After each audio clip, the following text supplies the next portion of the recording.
అనంతపురం జిల్లా కళ్యాణదుర్గం పట్టణంలోని Sri Rami Reddy water pump house వద్దకు వెళ్లి ఎమ్మెల్యే అమిలినేని సురేంద్రబాబు కార్మికుల సమస్యలు అడిగి తెలుసుకున్నారు.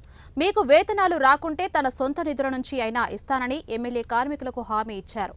ఇప్పటికే జిల్లా కలెక్టర్, కాంట్రాక్టర్ సంబంధిత అధికారులతో మాట్లాడానని, వారి నుంచి మీకు సకాలంలో వేతనాలు అందుకుంటే తన సొంత నిధులతో కార్మికులకు వేతనాలు అందించి ఇబ్బంది లేకుండా చూస్తానని ఎమ్మెల్యే పేర్కొన్నారు. అలాగే మీ డిమాండ్లను కూడా అధికారులతో మాట్లాడి పరిష్కరిస్తానని వారికి భరోసా ఇచ్చారు. అనంతరం కార్మికులతో కలిసి మోటార్లను ఆన్ చేసి నీటిని విడుదల చేశారు.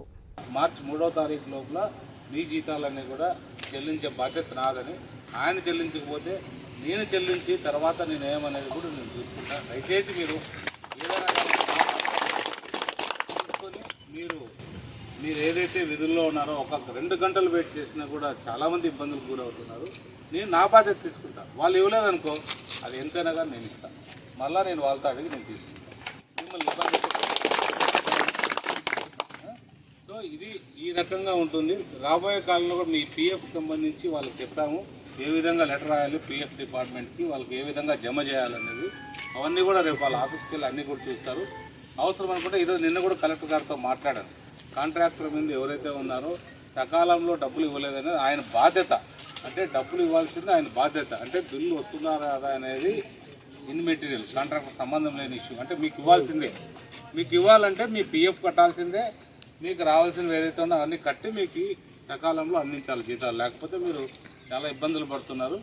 ఇంకా ఏదో చెప్పారు 18,000 రావాల్సిందే 15,000 ఇస్తున్నారు, 2,000. అది అంటే ఒకటి ఏంటంటే పిఎఫ్ నాకు సంబంధించిన రూల్ ఒకటి చెప్తాను నేను. అంటే మా ఆఫీస్లో కూడా చాలామంది పిఎఫ్ కడతారు కాబట్టి ఒక 50% మీరు భరించాలా, 50% వాళ్ళు భరించుకొని కట్టాలి మీ తరపున అంతా కూడా.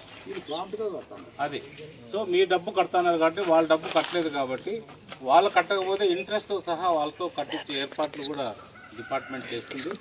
కాబట్టి మీరు కూడా ఒకసారి ఆలోచన చేసుకొని మీరు ప్రజలను దృష్టిలో పెట్టుకొని ఖచ్చితంగా మానవతా దృక్పథంతో మీరు ఈ సమ్మెను విధింపజేస్తే అన్ని రకాలు కూడా బాగుంటుంది అనేది మా అందరి అభిప్రాయం.